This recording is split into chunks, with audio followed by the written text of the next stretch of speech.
Hi everyone, today we're going to be looking at Carl Jung's work on archetypes and specifically about how to structure or think about the structure and progression of your life in terms of a few main archetypes. So who is Carl Jung? Maybe the most important psychiatrist, psychologist, philosopher of the last century. I think he was working in the early 1900s. He was a contemporary of Freud. And his interests were in archetypes, this process called individuation, which we're going to touch on later in the video, and really self-understanding. I use him as a means to find meaning, purpose, and context for the world I live and the life I live. So let's begin with the innocent child. I'm going to go quickly through these because I think some of them are kind of obvious. Like we know about the innocent child from movies or just we were all children at once. So key themes are dependency, wonder, imagination, and trust. I remember this great excerpt from a Jordan Peterson podcast, and he was talking about how a baby or a young kid with its mother, the mother is like a safe home base, and then the kid goes out 5 feet, goes to play with his friends a little bit, and then is scared and then runs back to the mother, and it's that continuous process of going out a little bit further and a little bit further that allows the child to mature in a safe and I guess comfortable way. And this is a little bit tangential, but I think having that home base, I think that's the idea of a safe place or somewhere you can go that doesn't feel like the normal pressure of life, I think is something that's been really important for me. Having some place where you can kind of escape the watchful eyes, the judgmental eyes of society has been something important for me. So that's the innocent child that we probably all know. Then you move into the hero. Obviously, this is kind of like a preliminary, I don't know how to say that word, sketch of kind of the pathway. So as men move into their teenage years and young adulthood, this archetype emerges, seeking independence, testing limits, establishing identity. A lot of you guys are probably late teens, maybe 20s, 30s, 40s. So you may or may not have experience with this. This was kind of feel like my asshole phase. In 8th grade, I was kind of particularly testing the bounds of what I could get away with. And obviously that took courage, but it also took self-discovery and being okay, here are my limits. Some pitfalls are over-identification with the hero can lead to arrogance, recklessness, or burnout. It's interesting. Kind of using ChatGPT to help inform these ideas too. So I'd rather just say that now.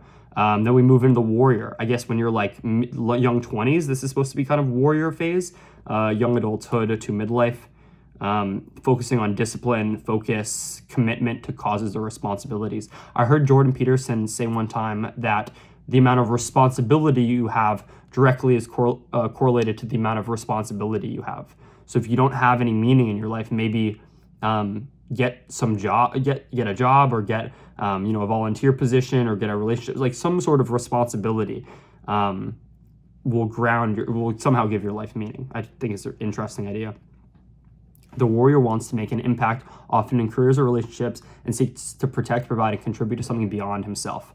Yeah, that's at the end of the day, you ask yourself, all right, I'm gonna die, this time is going to pass. Is it really is the benefit that I get of just being alive and doing my thing enough to constitute a meaningful life? What do I have to contribute to society for my life to be deemed valuable? For me to deem my life valuable, what do I have to do?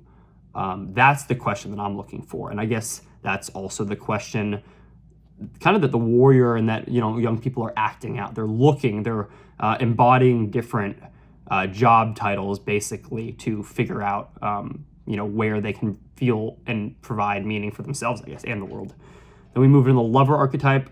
Obviously I've been in long-term relationships before, so I don't know if the lover archetype is necessarily later on in life, and I haven't really gotten to this point, so maybe I don't really know about this archetype as much.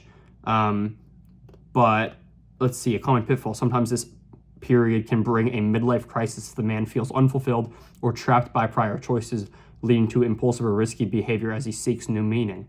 that's really interesting. I just actually asked my friends jokingly. I said, "When do you guys think about having a midlife crisis soon, or you think you're going to tap into that?" And it's like, I don't know. I'd much rather continually be having small midlife existential crises of meaning. What is my life? Like, where am I? Essentially, like, I'd rather have it, every month or something, rather than all at 40 or 50 or whatever it is. And then I feel like you're continually asking and answering those questions like as you go. But obviously I don't know much about the lover archetype or the king really, but I mean, come on, the king is so cool. So I figured we had to touch on it. Represents maturity, wisdom, and the ability to guide and support others. This is like the modern day like CEO, I guess like the general. This is like the mature masculine. This is when you've transcended out of, when you've grown out of youth, when you've done the 10 to 20 years of groundwork in whatever profession or career, building those habits every day. And then you are the person that you've sought to become, if you've lived your life correctly.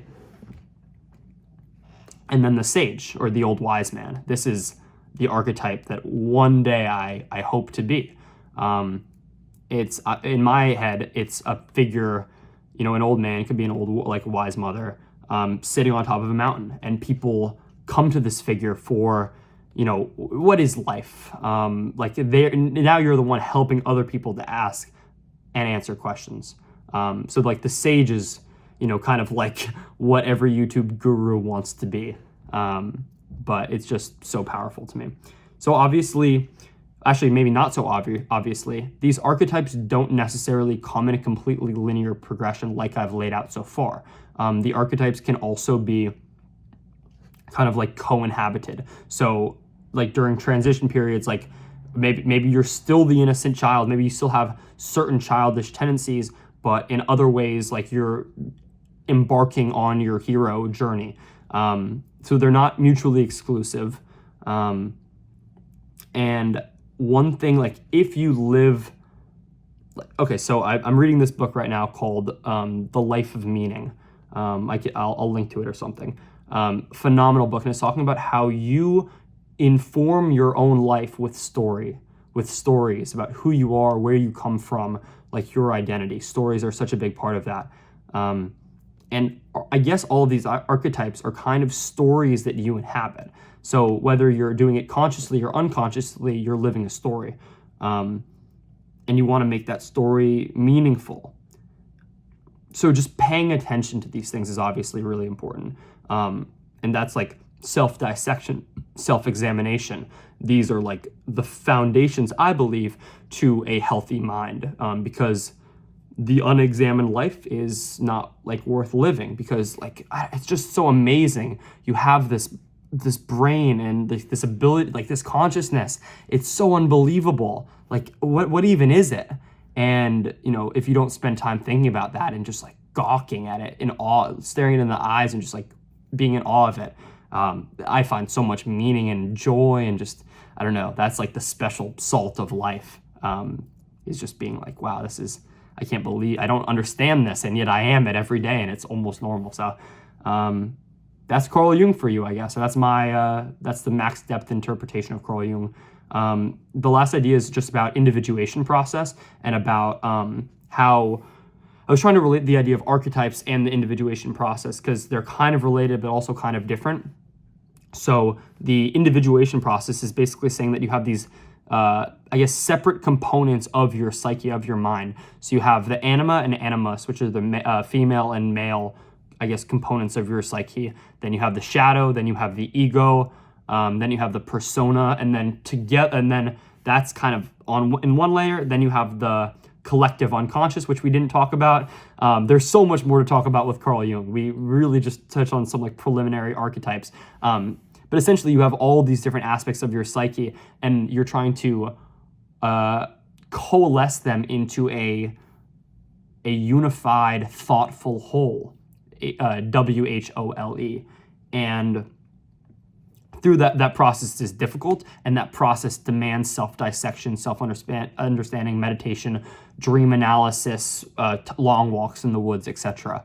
And that like that psychological wholeness, and not like repressing any thoughts or feelings or identifications about yourself or the world, will allow you to become the most complete, full, beautiful individual you can possibly be. So that's Carl Jung for you, at least the quick version of it, and I guess my interpretation of the archetypal journey. I'm still trying to figure out all this stuff on my own. I hope to build a community of people interested in doing the same thing.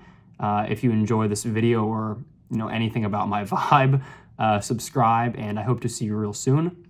And yeah, have a good one till then.